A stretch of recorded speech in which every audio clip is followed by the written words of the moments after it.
Everyone in this zone came to know who the real boss here was. Not the chief with big stars on his epaulets, but his quiet wife in a white coat from the medical unit. When an old thief-in-law started acting up, he wasn't taken to solitary confinement. He was sent to her for a nightly calming procedure. When an important inspector came from Moscow, he didn't even look at the papers. He would just clap the chief on the shoulder and ask with a sly grin, "Well, Stepanovich, is your beauty on duty today? My heart is acting up a bit. I need special treatment." And her husband, without looking her in the eyes, would just push her in the back towards the office and say quietly, "Alina, make it all nice. Where we all end up tomorrow depends on this." This is the story of a woman who was made into the most expensive currency in a prison hell, and about the bill she issued when she decided she had had enough.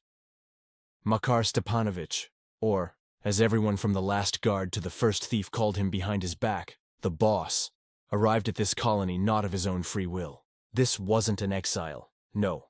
This was a place where they sent those who knew too much but were still needed by the system. The previous chief, Colonel Gromila, who believed in the power of the fist and the rubber truncheon, was found in the shower with a shiv. He ruled by fear, and his own fear consumed him. Makar was different. On the very first day, he gathered his deputies, grim men who had gone through Afghanistan and Chechnya. One of them, the gray-haired Captain Petrovich, blurted out in the old-fashioned way, "So, Stepanovich, are we going to tighten the screws, so that not even a mouse can slip through?" Makar just smirked, walked to the window, beyond which stretched the gray, dreary parade ground, and said the words that Petrovich would remember for the rest of his life. "Petrovich, have you seen a beast? A wolf? A bear? They roar, they show their fangs. But do you know who the real master of the forest is? The spider. He sits in the corner quietly, silently, weaving his web, and everyone gets caught in it, wolves and bears alike. Strength is a tool for fools. Real power, Petrovich, is when you know what a man fears and what he wants most in the world." And Makar had his own special spider, or rather, the bait in the center of the web, his wife, Alina. When he met her in the regional center, she was a third-year student at the medical college. Bright, quick to laugh, with huge eyes in which there was not yet this prison ash. He, a 40-year-old major, charmed her in a month. He told her about the taiga, about real men's work, about how she wouldn't just be a wife, but a support, a comrade in arms. He promised her romance and a quiet life in a garrison town, where everyone knows and respects each other. She believed him, packed up her nurse's diploma, one small suitcase with her dresses, and followed him to his garrison town. A long journey by train, then another 6 hours in a rattling UAZ on a broken forest road, and there they were. The garrison town turned out to be 3 5-story buildings of gray brick, surrounded by a rotten fence, and a kilometer beyond them, the main object was visible, endless rows of barbed wire and watchtowers. This wasn't a garrison, it was the edge of the earth. Hell. The first year, Alina still tried to do something. She created coziness in their state-issued apartment, tried to make friends with the other officers' wives, women just as tired and silent as she was, but people didn't make friends here. They survived. The air was thick with hopelessness, the smell of dampness and cheap tobacco. Laughter here seemed indecent. Gradually, she faded. Books were abandoned, dresses put away in the closet.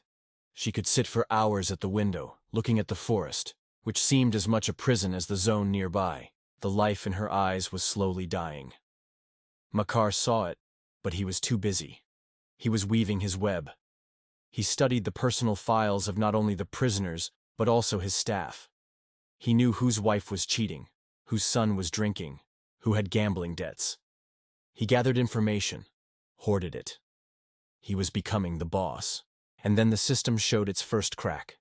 A new overseer, a thief of the old school nicknamed Sumrak, arrived in the zone. He didn't recognize the new authority. He lived by a code that was older than this zone. Minor riots began, refusals to work, fights in the barracks. Makar tried to apply pressure. It only got worse. The zone was buzzing like a disturbed hive and was ready to explode. The old method of tightening the screws didn't work. Sumrak was too smart and too respected. And at that very moment, as if on cue, a telegram arrived from Moscow. In a week, a commission from the main directorate was arriving. A full inspection. Makar turned gray. He knew what this meant. This wasn't a routine visit. It was a purge. The commission was led by General Panomaryov, a man with a butcher's reputation. He didn't take bribes. He broke careers. He would arrive, find the slightest flaw, and the person would, at best, be flown into retirement. At worst, put on trial. A rioting zone during his visit. This was a death sentence for Makar. He was in a vice. On one side, Sumrak, who could set the zone on fire at any moment. On the other, Panomaryov, who was coming to destroy him. That night he didn't sleep, pacing the apartment from corner to corner.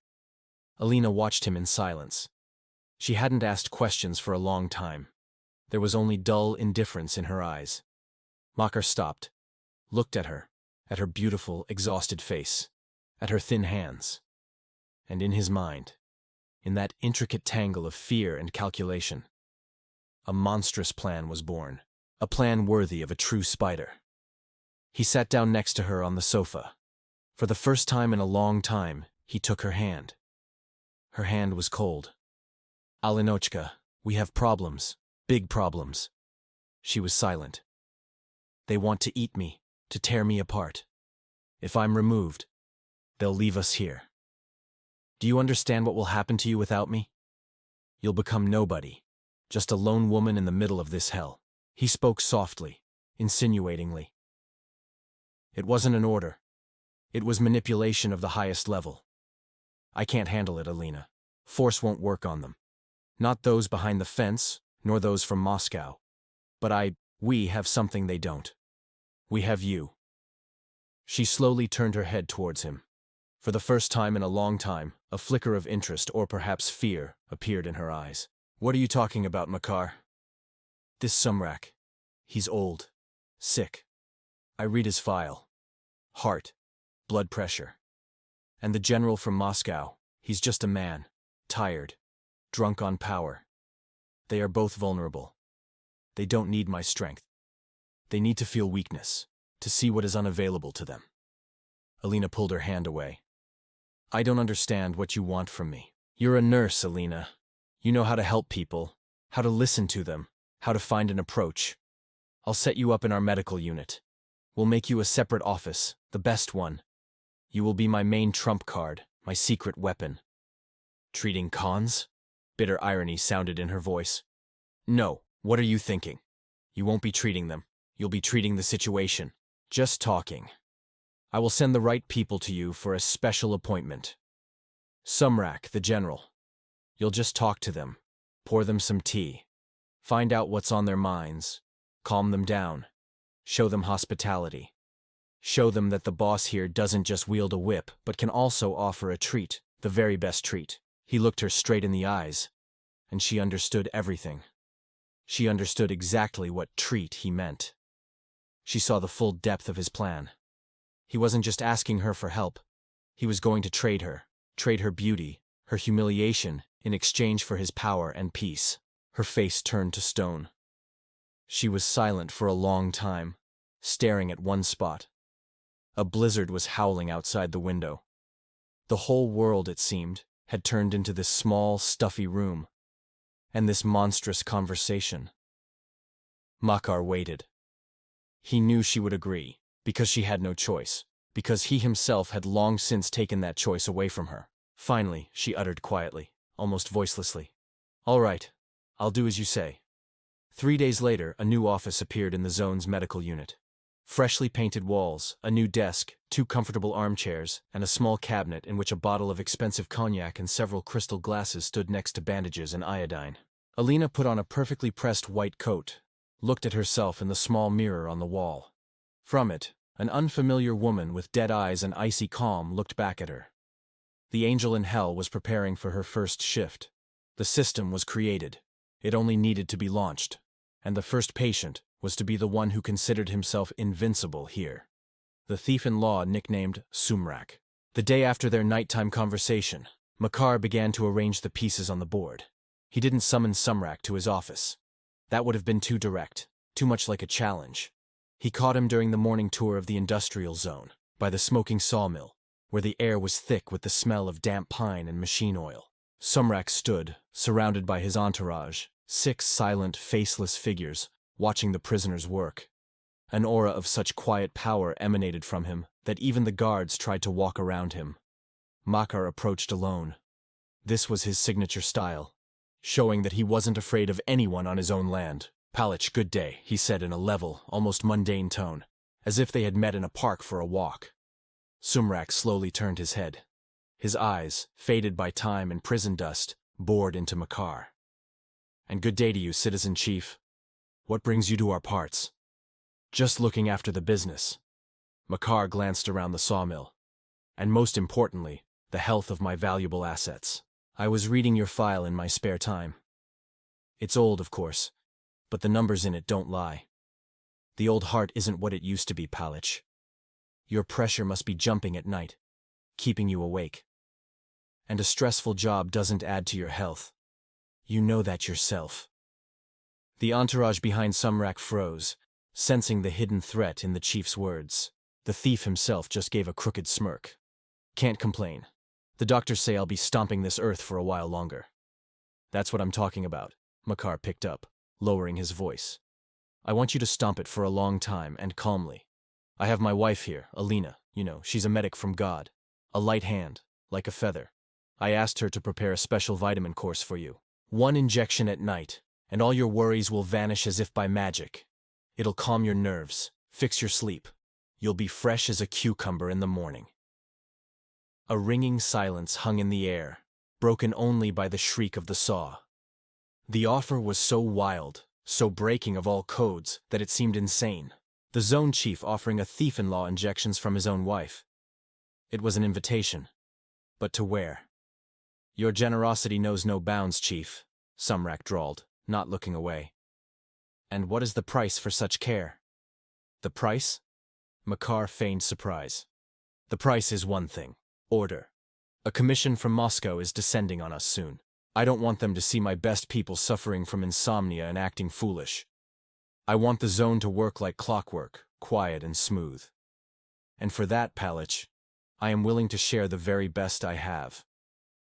He paused meaningfully, looking Sumrak straight in the eyes. "So, I'll be waiting for you tonight after lights out in the medical unit. Alina will receive you warmly. No prying eyes." Makar turned and walked away, leaving Sumrak to digest what he had heard. This wasn't an order. It was a deal the thief couldn't refuse. Refusal meant open war, which he might not lose, but a lot of blood would be spilled.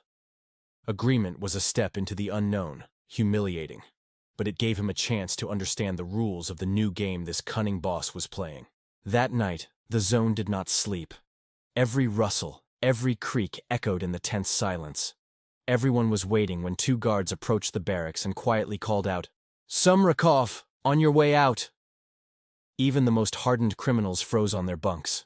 He wasn't led under convoy. His arms weren't twisted. He was escorted like an honored guest, and this was scarier than any convoy. It was a ritual. The entire zone, pressed against the dusty windows, watched as their uncrowned king was led into the lion's den. The door to the medical unit opened without a creak. Inside, in the blindingly white office, it smelled of alcohol and cold. Alina was sitting at the desk, in a perfectly pressed coat, with her hair pulled back in a tight bun. She looked like a porcelain doll, beautiful but lifeless. She had forced herself not to think, had turned into a function, a mechanism. "Come in, sit down." Her voice was even and empty, like an echo in a well. The guards left, and the lock in the door clicked with a deafening loudness. That sound cut her off from the rest of the world. Sumrak did not sit. He remained standing in the middle of the room, slowly unbuttoning the top button of his robe. He was a predator in an unfamiliar cage, and now he was making it his own. He studied her, the woman who had been offered to him as payment for peace. He slowly walked around the desk, came almost right up to her. He smelled of cheap tobacco, sweat, and old malice. "So, you're the cure for all ailments, then?" His voice was quiet, insinuating, but it sent a chill down Alina's spine. She remained silent, staring straight ahead. She was trying to become stone, to disappear, to dissolve into the whiteness of the walls. "Well, healer?" He smirked. "Show me your vitamins. Let's get treated." Alina's hands moved as if on autopilot. She took a syringe and an ampule from the metal tray. Her fingers trembled slightly, but she managed. The snap of the ampule's tip breaking sounded like a gunshot in the silence. She drew the clear liquid, expelled the air. "Roll up your sleeve." Sumrak laughed a low, gurgling laugh that made the blood run cold. And then his hand shot out like lightning and grabbed her wrist, the one holding the syringe. He squeezed so hard that Alina's vision blurred, and white circles swam before her eyes. The syringe fell from her fingers and shattered on the tiled floor. "Do you think your boss sent me here for an injection?" He hissed right in her face. His breath scorched her cheek. "He came to pay a debt, and I came to collect. He's paying for his chair, for his epaulets." He yanked her towards him, pulling her out from behind the desk. She was weightless in his hands. She tried to break free. "Quiet," he growled. "Your husband knows everything. He sent you here himself. This is a deal. And debts. Beauty. They must be paid, and paid in full." When it was all over, he tossed her aside like a broken doll. She sank to the floor by the wall, wrapping her arms around herself. He, on the other hand, looked calm and satisfied. He slowly straightened his robe, walked to the desk, poured himself a glass of water from the carafe, and drank it in one gulp. "Tell your husband," he said without turning around. "The treatment helped. I feel better already. Tell him not to worry. There will be order." The door opened and he walked out, not giving her another glance. Alina sat on the cold floor for a long time, unable to move. Then, like an automaton, she got up, went to the sink, and turned on the water. She scrubbed her hands, her face, her neck, scrubbed them frantically to the point of redness, to the point of pain. The next morning, the zone woke up different. The tension had broken. All the small riots stopped. The prisoners went to work in silence, without a single word of sabotage. Sumrak stood in line at the morning roll call, but now there was the relaxed confidence of a victor in his posture. He hadn't just gotten his way. He had humiliated the system itself in the person of its chief. During his rounds, Makar ran into him by the cafeteria. Sumrak broke away from his men and approached the chief. He grinned in his face and said, loud enough for the guards to hear, "Thank you, Stepanovich, for your concern. Your medicine is strong. It really puts a man back on his feet. Your wife is a true professional. She knows just where to inject to get right to the heart. Give her my thanks." All the guards and the nearby cons understood every word of this message. Makar felt the blood rush to his face. He clenched his fists until his knuckles cracked, but he kept an icy calm on his face. He nodded. "Glad it helped, Palich. Feel free to ask if anything." He had gotten what he wanted. Quiet. Order. But the price he had paid now hung in the air. And every prisoner in this zone knew the taste of it. It was the taste of his wife's humiliation. A week before the commission's arrival, the zone turned into an anthill that had been doused with boiling water. They painted not only the facades of the barracks, but also the curbs, the tree trunks, and even the guard dogs' houses. The prisoners were issued new robes, still smelling of dye. In the cafeteria, where the sour smell of cabbage soup usually hung, it suddenly smelled of fresh pastries. Makar Stepanovich personally conducted briefings with everyone from the unit leaders to the last cook. It was a performance, a grandiose production, and he was both the director and the lead actor. But he knew it was all just scenery. The main spectator, Lieutenant General Ivan Petrovich Vorontsov, was a man who had seen these decorations in hundreds of similar zones across the country. You couldn't fool him with fresh paint. Vorontsov was an old, experienced predator who could smell fear and rot from a mile away. He didn't look for bribes, he looked for weaknesses, and when he found one, he latched onto it with a death grip, breaking careers and fates. On the evening before the commission's arrival, Makar entered their bedroom. Alina was sitting by the window, staring into the darkness. After that night with Sumrak, she had almost stopped talking. She moved, ate, slept, but it was as if her soul had left her body, leaving only an obedient shell. She no longer cried. Worse, she had stopped feeling anything at all. Makar placed a package on the bed. "You'll wear this tomorrow," he said quietly. She didn't even turn her head. He went over and unwrapped the package himself. Inside was a simple, severe dress of dark blue. Expensive, high quality, but completely faceless. A dress for a shadow, for a function. "General Vorontsov arrives tomorrow," Makar continued, choosing his words. "Inspection during the day and dinner in the evening. You will be present as my wife, the hostess of the house." "We don't have a home," she answered in a lifeless voice, not tearing her gaze from the night forest. Makar flinched. "Alina, don't start. This is important. More important than anything that came before. This man decides everything.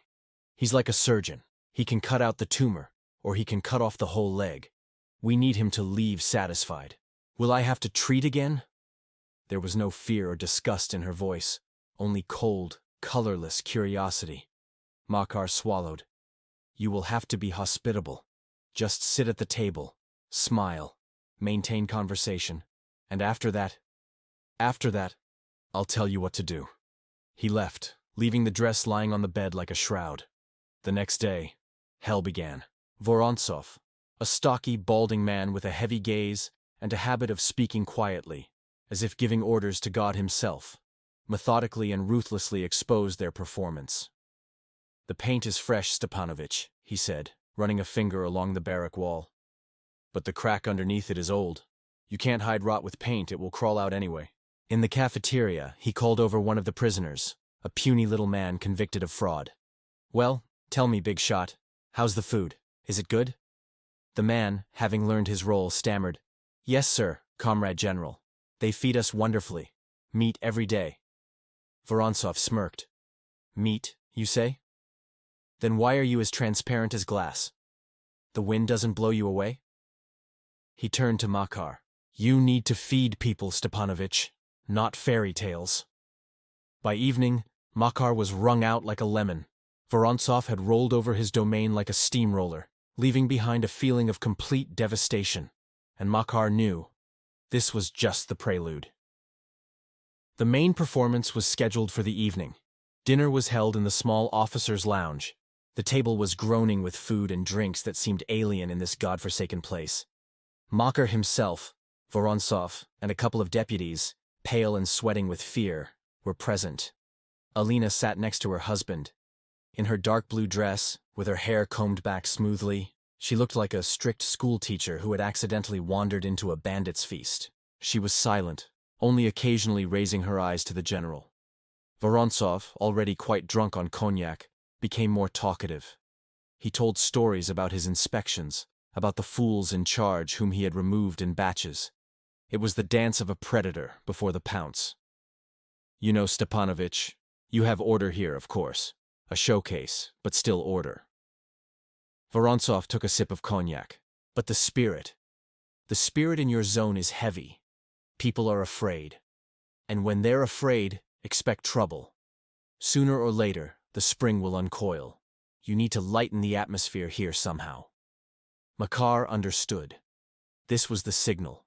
It was time. He forced a smile. "Well, that's why we gathered, Ivan Petrovich. To, so to speak, lighten the mood. You must be tired from your long journey. Nerves, tension, it all takes a toll on your health." Vorontsov narrowed his eyes slyly. "And what do you suggest, folk healer?" Makar took a deep breath. "Over here, Ivan Petrovich. I have a first-class medical unit, and in it, a specialist of the highest category. My wife, Alina. She can give you such a relaxing injection. You'll envy all the capital's sanatoriums. Relieves stress instantly. A complete reset." Silence fell at the table. The deputies pulled their heads into their shoulders. Alina didn't even flinch. Her face remained impassive. Vorontsov slowly put his glass on the table. He looked at Makar, then transferred his long, appraising gaze to Alina. He was not like Sumrak. There was no animal lust in his gaze. There was cold calculation and the disdainful curiosity of a collector examining a new exhibit. "Well," he said finally, "caring for the health of the leadership is a commendable thing. Lead the way, show me your specialist. We'll assess her qualifications. The walk to the medical unit seemed to Makar to last an eternity. He walked in front, Vorontsov behind him, and Alina brought up the rear, her heels clicking on the echoing corridor floor. The office was transformed. On the desk, instead of medical trays, stood a bottle of collectible Armenian cognac, crystal glasses, and a plate of thinly sliced lemon. Only one desk lamp was lit, creating an intimate twilight. This wasn't a medical unit. It was a room in an expensive hotel. "Make yourself comfortable, Ivan Petrovich," Makar said, then turned to Alina. He looked into her eyes, trying to find something there, even a drop of understanding or fear. But they were empty. "Alinochka, provide Ivan Petrovich with the full range of services, so the man can rest, body and soul."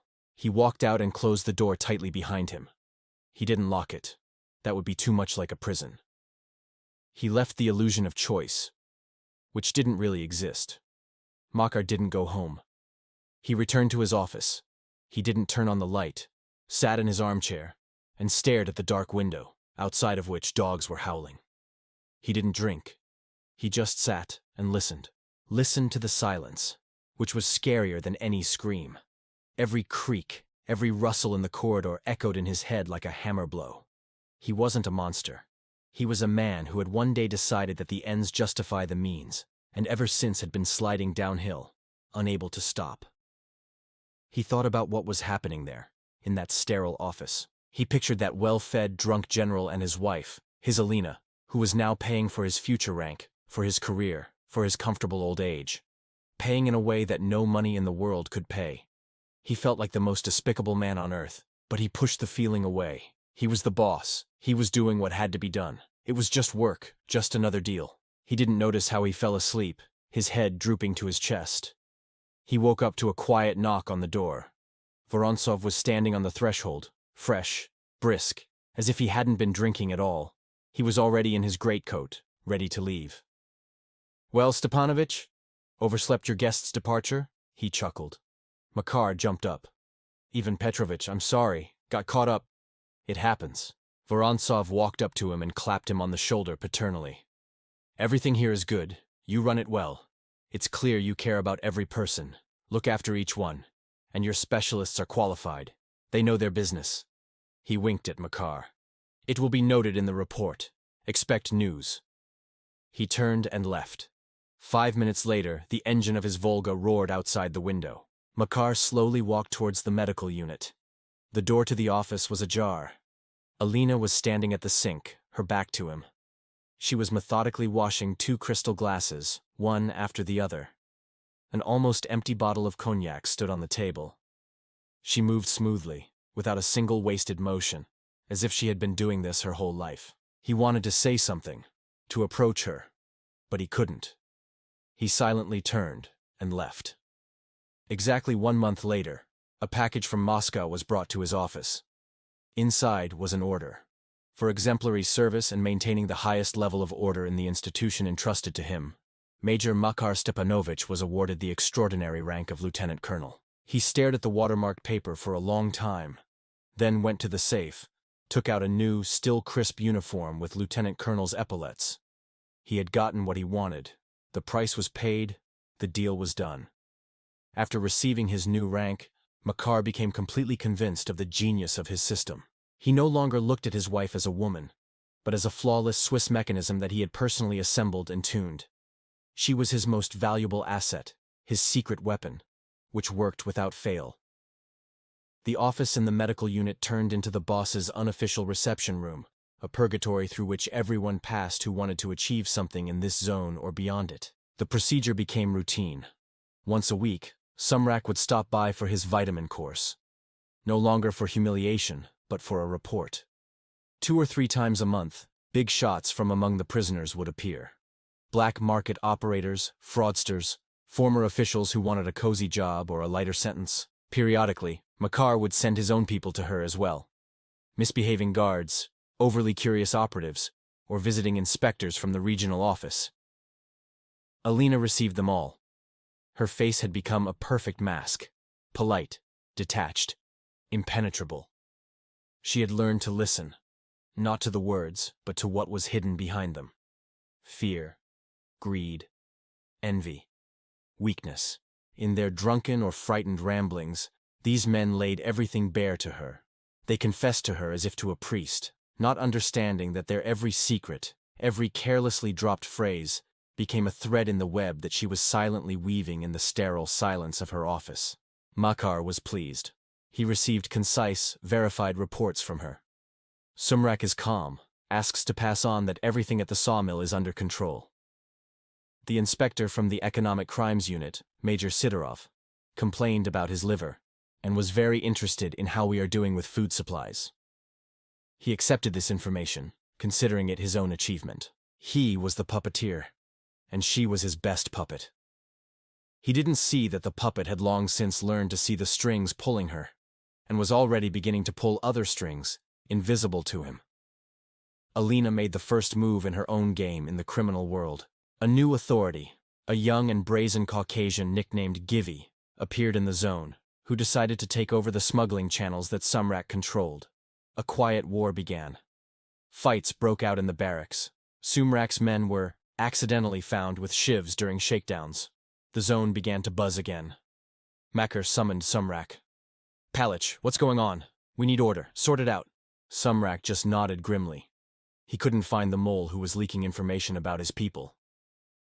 A couple of days later, one of Givy's lackeys, a petty pickpocket, ended up in Alina's office for a preventive checkup.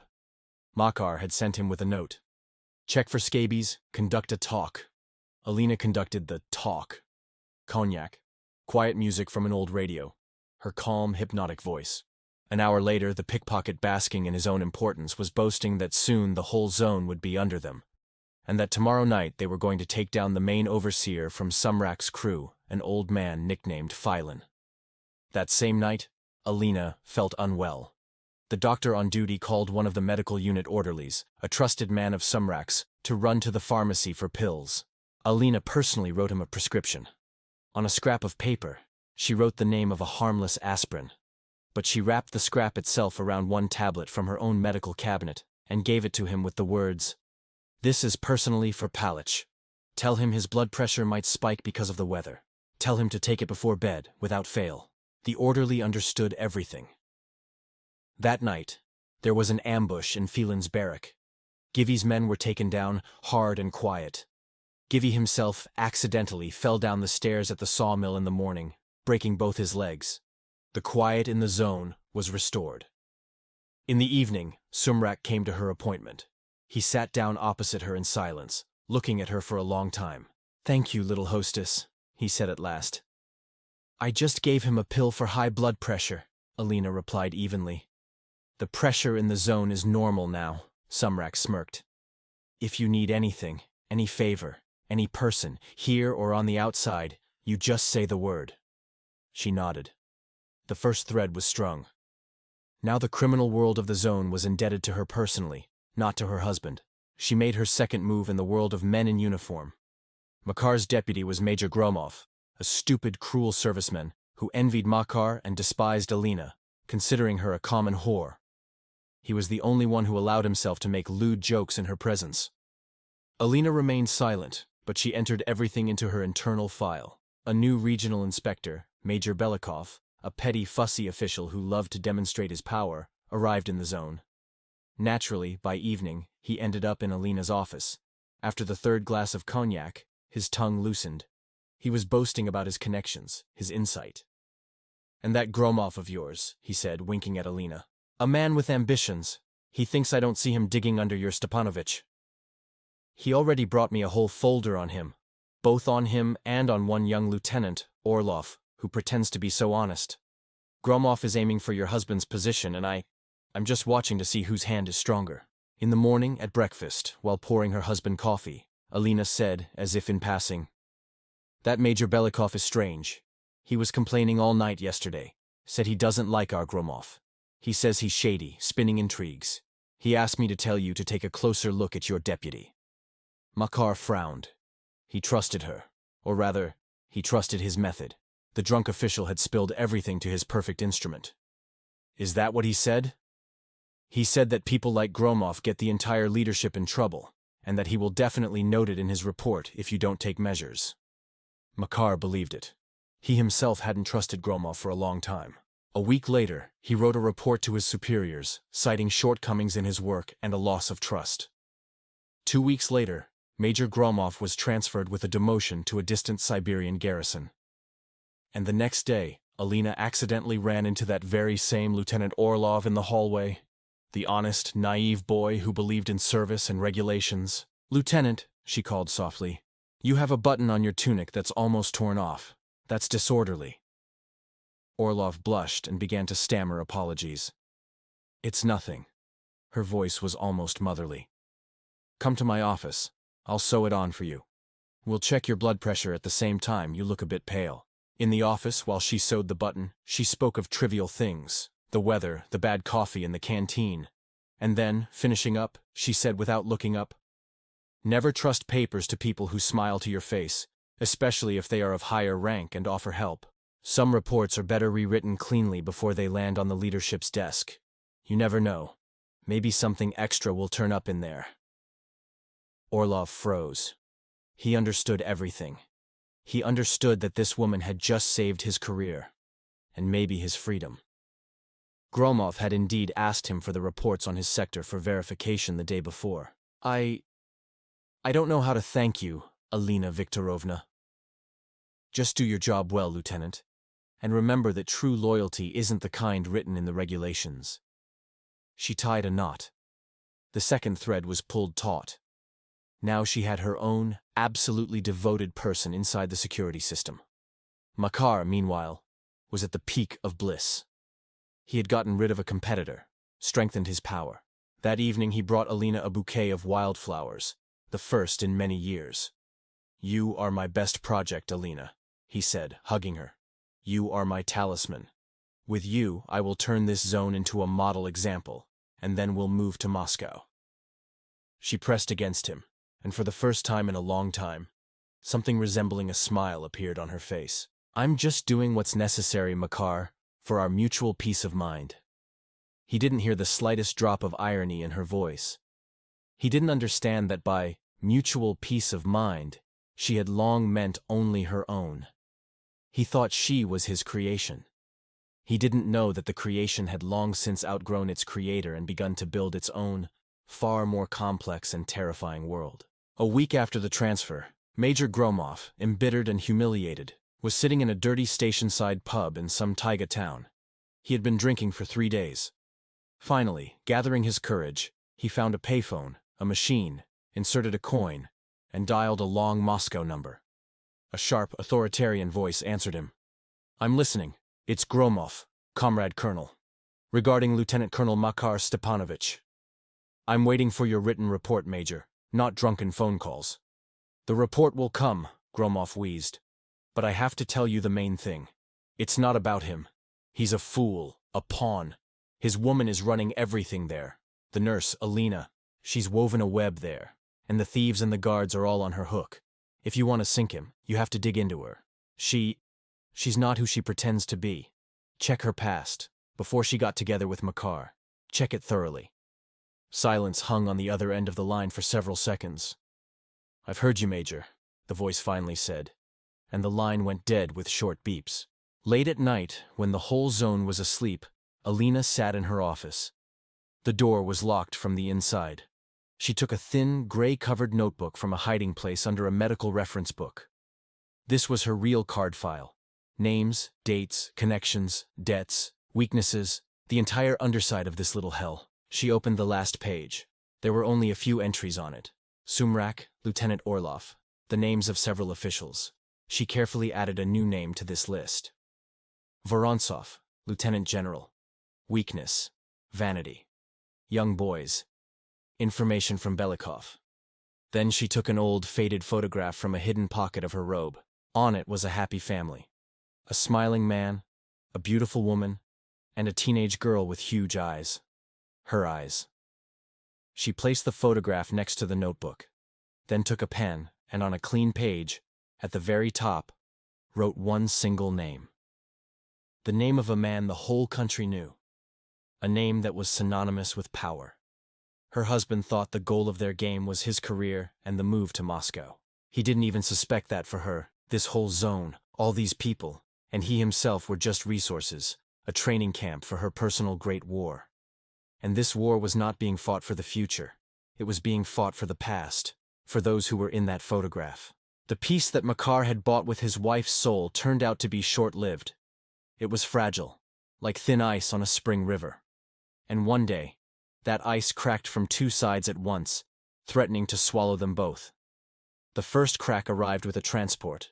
A new batch of prisoners was brought to the zone, and among them was him. His nickname was Skiff, Scythian, young, about 30 years old, with a heavy jaw and eyes that held neither fear nor prison code, only a scorched emptiness and wolfish malice. He wasn't an old-school thief like Sumrak, who could be calculated, bought, or intimidated. Skiff was a representative of a new, ruthless formation, for whom authority was not earned over years, but taken by force in a single night. On the very first day, he flatly refused to pay into Sumrak's common fund, and he broke the arm of Sumrak's main henchman in front of the entire barrack for a careless word. The zone froze in anticipation of war. The second crack arrived not in a prison transport, but in a quiet, black Volga, with no identifying marks. A man got out, who was the complete opposite of General Vorontsov. Colonel Sokolov from the main Internal Security Directorate, dry, fit, with the face of an investigator that seemed to have never known a smile. He didn't shake hands, didn't make eye contact, and he emanated such a coldness that even the most hardened guards flinched. He had come not to inspect, but to expose. His very first order threw Makar into a cold sweat. "I don't need your parade report, Lieutenant Colonel," Sokolov said in an icy tone, ignoring the table set for him. "I need the personnel files of the entire officer corps, including your wife, starting from the very first day of her work here." Makar understood. This is the end. The call from the wronged Gromov had reached its target. They had come for him. In the evening, he entered their apartment, pale as a sheet. His hands were shaking. "It's because of Gromov," he whispered, pouring himself a full glass of vodka. He squealed. "This Sokolov, he's not Vorontsov. He doesn't drink. He doesn't take bribes. He's a bloodhound. He came to break Alina." She sat in the armchair with her eternal mask of indifference. "What does he want?" Her voice was calm. "He's digging," Makar almost broke into a scream. "He pulled your personnel file, asked where you studied, who your parents were, why there's no data on you before we met. He's looking for leverage, to hit me through you. And then there's this Skiff. The zone is on its ears. Everything is collapsing. Alina, I need you to talk to Sokolov, like usual. Find out what he needs. Find out his weakness. Everyone has a weakness." She slowly raised her eyes to him. In their depths, for the first time in a long time, a dangerous, cold spark gleamed. "This man didn't come for a deal, Makar. He came for a sentence. Your old methods won't work here. Cognac is powerless against him." "Then what do we do?" There was desperation in his voice. Nothing," she replied, standing up. "Just pretend everything is fine. Don't interfere with his work, and I will try to cure him in my own way." That night, Alina did not sleep. She sat in her office and looked at the two new names she had written in her notebook. Skiff and Sokolov. One was pure, uncontrolled force, a cancerous tumor that could not be cured with persuasion.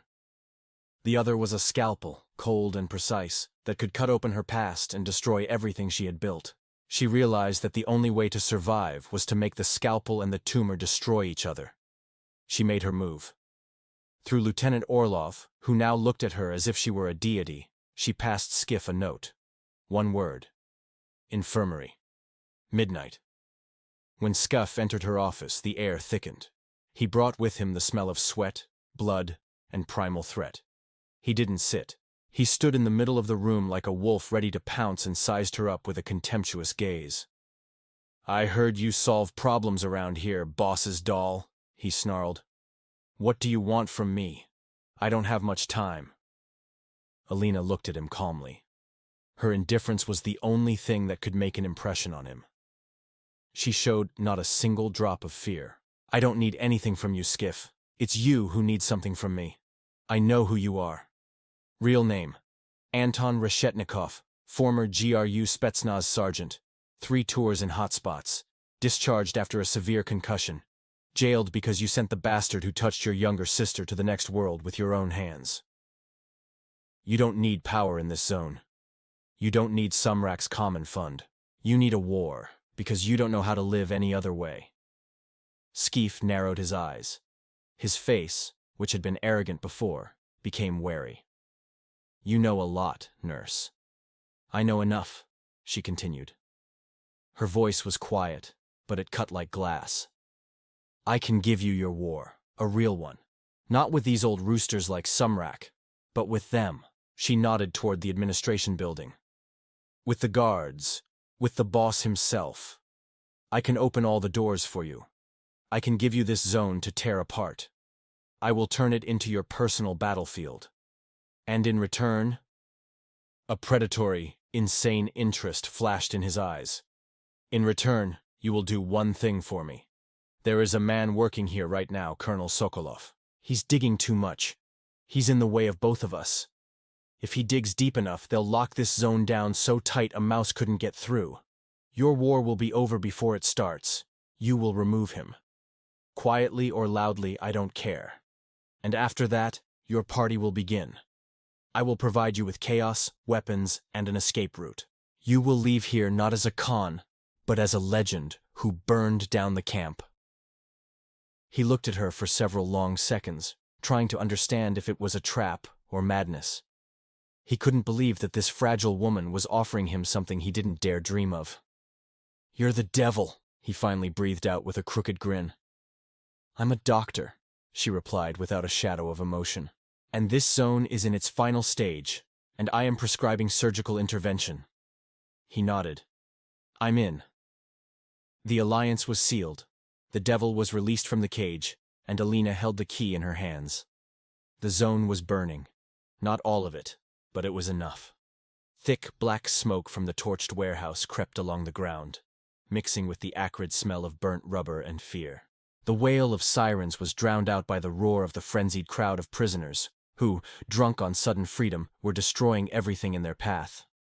Distant screams, dull thuds, the sound of breaking glass, it all merged into a single monstrous symphony of chaos. Colonel Sokolov sat in the zone warden's office and listened to this music of death. Makar himself was there too. Pathetic, crushed, sitting in the corner, clutching his head in his hands and muttering something under his breath. He was no longer the boss, he was just a broken man awaiting a firing squad. His power had evaporated, turned to ash. Sokolov realized his investigation was over. Worse, he himself had become its last unclosed page. He saw from the window how Skiff's men, their faces distorted with rage, were roaming the territory. He was the perfect target for them. The federal, the outsider, the symbol of the very power they were now gleefully trampling into the mud. His security detail was cut off at the gates, and the local guards had barricaded themselves in the administration building, saving their own skins. He was trapped. And in this hell, in this kingdom of madness, he frantically tried to figure out who else here had kept their sanity, who was pulling the strings. And there was only one answer: the warden's wife. That quiet, cold woman in the white coat. She was not just an observer. He felt it with his investigator's intuition. She was the center of this storm, and she was his only last chance. He found her in the infirmary. Anarchy roared all around, but here, an almost unreal, sterile silence reigned. She was calmly sorting bandages on the table, as if the world wasn't collapsing outside her window. Her calmness was so unnatural that it was more frightening than the screams outside. "They are hunting me," Sokolov said without preamble. His voice was hoarse. "This Skiff, he's gone mad. I need to contact Moscow. Call in Spetsnaz. Do you have a working line?" Alina slowly turned to him. Her gaze was completely empty. "The Spetsnaz won't make it in time, Colonel. And besides, why would they save you? To them, you're just an investigator who couldn't handle the situation. They will write you off, just like everyone else they find here in the morning. An accident in the line of duty. Very convenient." She pointed to a chair. "Sit down. I'll give you a sedative. You look terrible." He obeyed. At that moment, she was the only island of order in an ocean of madness. He sat, and she went to the cabinet, took out an ampule and a syringe. You never really understood why you came here, did you? She asked quietly, wiping his arm with an icy, alcohol-soaked cotton ball. Her touch was light, almost weightless. I came to verify facts of corruption, to uncover the scheme that your husband— No! She interrupted him. Her voice was flat and cold, like the steel of a scalpel. You came here to die, in the same place where you murdered my father 15 years ago. Sokolov froze. His hand twitched. The needle was already in his vein. He looked at her face, trying to find signs of madness, but there was only icy, absolute certainty. What are you talking about? What father? You are Makar's wife? My father's name was Pyotr Orlov, she continued, slowly injecting the liquid. He was an investigator for particularly important cases. He uncovered a huge embezzlement scheme in the Ministry of Defense and made it to the very top, to General Dementiev. And you, then a young, promising Captain Sokolov, were his assistant, his student, the one he trusted as he trusted himself. Sokolov's face turned whiter than her coat. He tried to pull his arm away, but his body was already beginning to weaken. Dementiev promised you a rank, an apartment in Moscow, a brilliant future. And you couldn't resist. There was no judgment in her voice, only a statement of fact. You fabricated a case against my father. You planted marked bills on him, and the main witness for the prosecution was a thief, a recidivist, Semyon Pavlich Sumrakov, who is hiding in the supply closet like a rat right now. For that, you reduced his sentence and secured him a cozy spot here. You set yourselves up very well at the expense of his life. How do you— Sokolov whispered. His tongue was already disobeying him. I am his daughter, Alina Orlova. I changed my name. I spent 10 years finding every one of you. Sumrak, you. I married that idiot Makar only because I knew that sooner or later you would all gather here, in this very zone, on his grave. He died here, Colonel, in solitary confinement, from heart failure, a year after your sentence. They simply had him beaten to death on orders from above. She pulled out the needle and placed it neatly in the tray. It's not poison, Colonel. I'm not a murderer, unlike you. It's just a sedative. You're tired, after all. You need to rest. And when you wake up, if you wake up, the riot will be in full swing, and the angry, crazed prisoners will find the body of a Moscow investigator in the infirmary. What a tragedy. Sokolov's eyes began to close. He tried to say something, but couldn't. The last thing he saw was her face, and on it, there was no hatred, no malice. Only the boundless, icy weariness of an executioner finishing her long 15-year job. She hadn't come for a husband. She had come to her family's graveyard to become an avenging angel for her father. And her revenge was just beginning. When Sokolov went limp in the chair, Alina covered him with a sheet, as if he were a patient who had fallen asleep during a procedure. She acted without haste, with the methodicalness of a surgeon completing a complex operation. The chaos outside was no hindrance to her. On the contrary, it was her main instrument, a deafening accompaniment to the final act of her tragedy. Her target was not here, not in this zone soaked in blood and filth. Sumrak, Sokolov, even her pathetic husband Makar, they were all just pieces on the board, pawns that she had coolly sacrificed. Her real enemy, her king, sat in a high Moscow office, protected by walls of power, connections, and a universal confidence in his own invulnerability. Colonel General Dementiev, Vorontsov's patron, Sokolov's idol, the man by whose single stroke of the pen her family had been destroyed, the man who gave the order. She knew that simply killing him was not enough. It would be too easy, too quick. She didn't just want to kill him. She wanted to rip him out of his world, out of his illusion of omnipotence, and make him die here, in the very hell he had created for her father. He had to feel the same fear, the same hopelessness. His execution had to be the crown of her revenge. She left the infirmary. The zone was already burning out. The peak of the riot had passed, leaving behind smoldering ruins and a drunken, bestial exhaustion. Skeef's men were finishing off the last remnants of resistance. It was the perfect time. She found Makar in his office. He was sitting at the table, clutching his head in his hands and rocking back and forth like a child. His uniform was unbuttoned.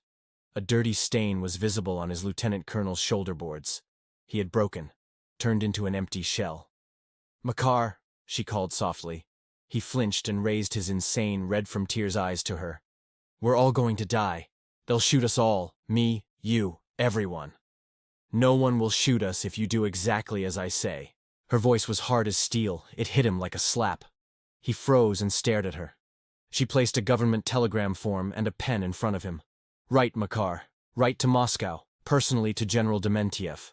"Write what?" There was hysteria in his voice. "That I've failed everything? That my zone is burning and the investigator was killed? He'll have me court-martialed. He will court-martial you if you show weakness. But you will show strength. You will report to him like a soldier.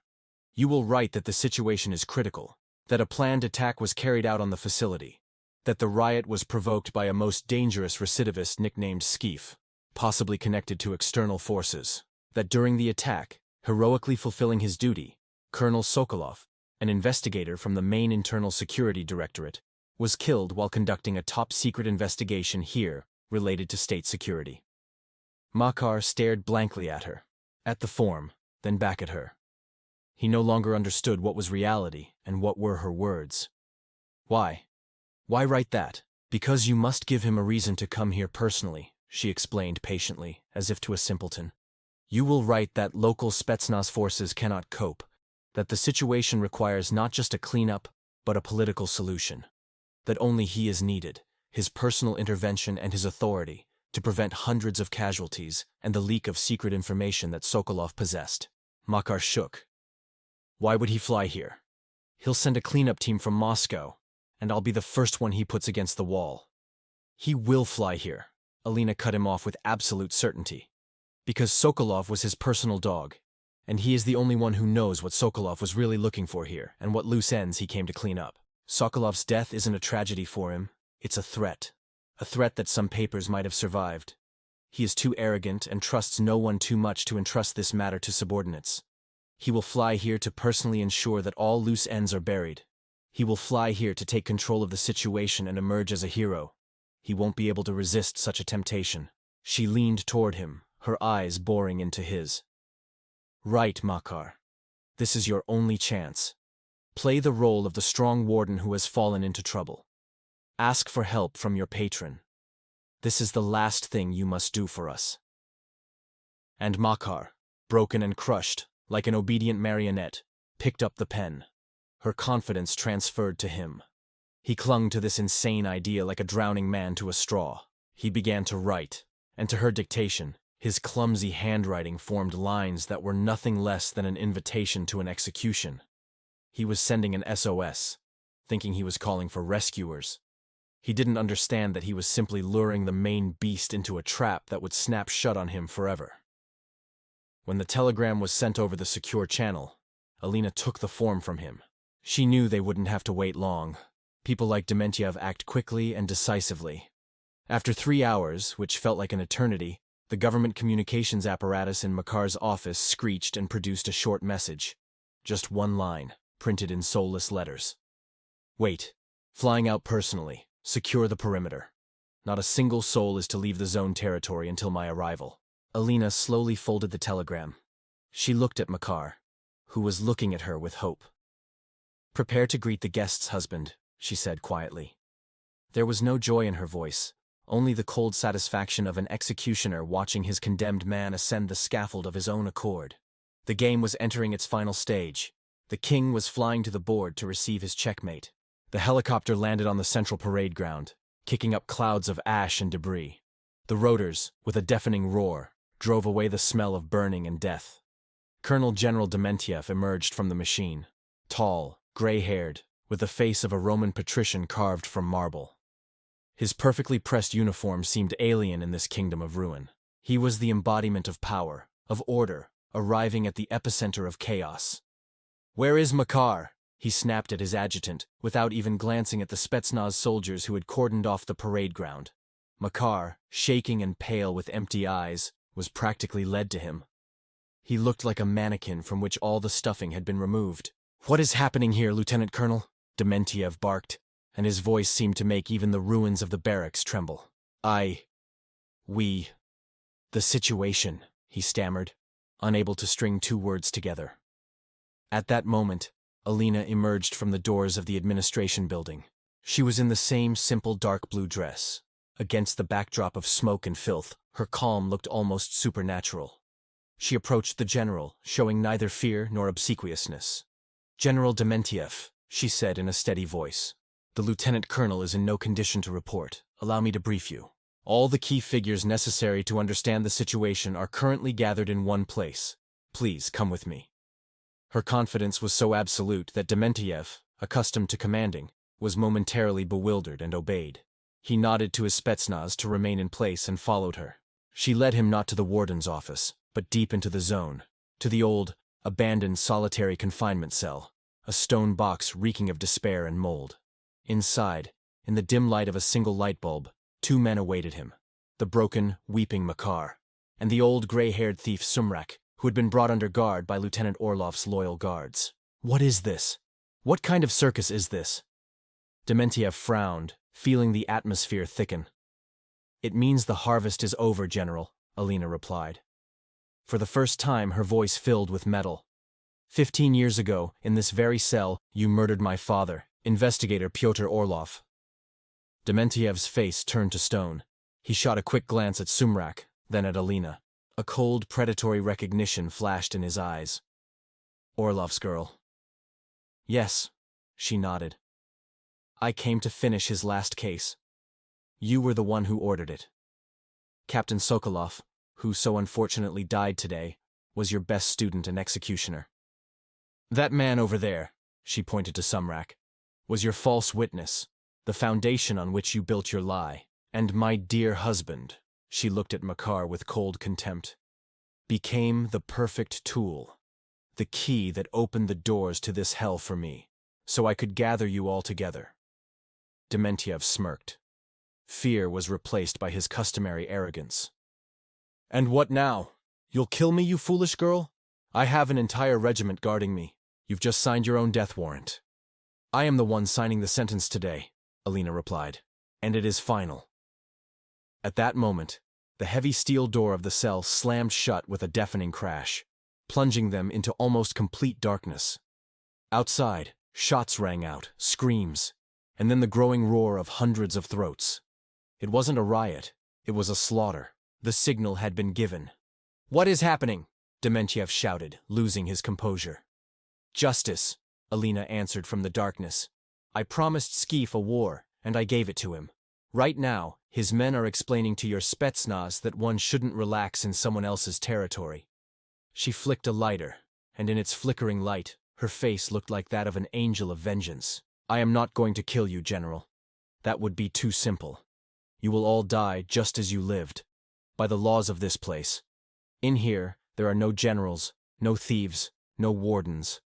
Only 3 beasts in one cage." She looked at Sumrak. "Palich, you've lived your whole life by the concepts. In front of you is the man who forced you to commit the most terrible sin, to slander an innocent man. He broke your life no less than mine. What do the concepts say to do with people like that?" Then she turned to Makar, who was huddled in the corner. "And you, husband, you wanted power. You were willing to pay for it with me. Now, pay for it with your life. Prove for the last time that you are the boss." She threw not a revolver onto the stone floor, but an old rusty shiv. The main argument in prison disputes. "There will be no winners here," she whispered. "This hell was built on the lies and suffering of my father.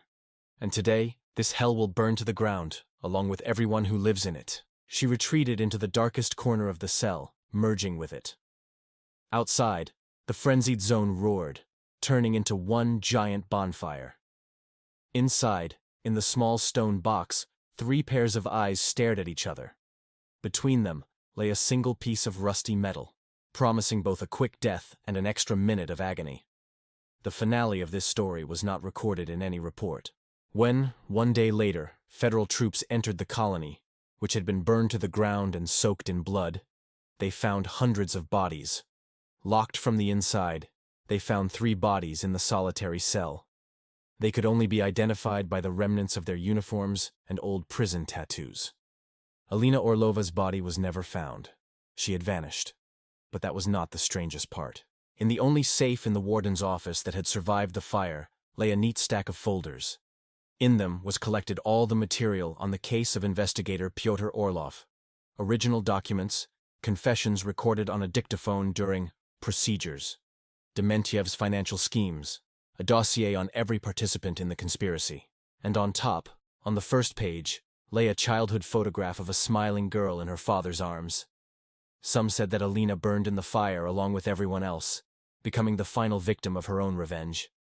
Others swore they saw in the midst of the slaughter a quiet female figure in a simple blue dress, walking away toward the forest, dissolving into the smoke and flames like a ghost who had finished her war and finally found peace.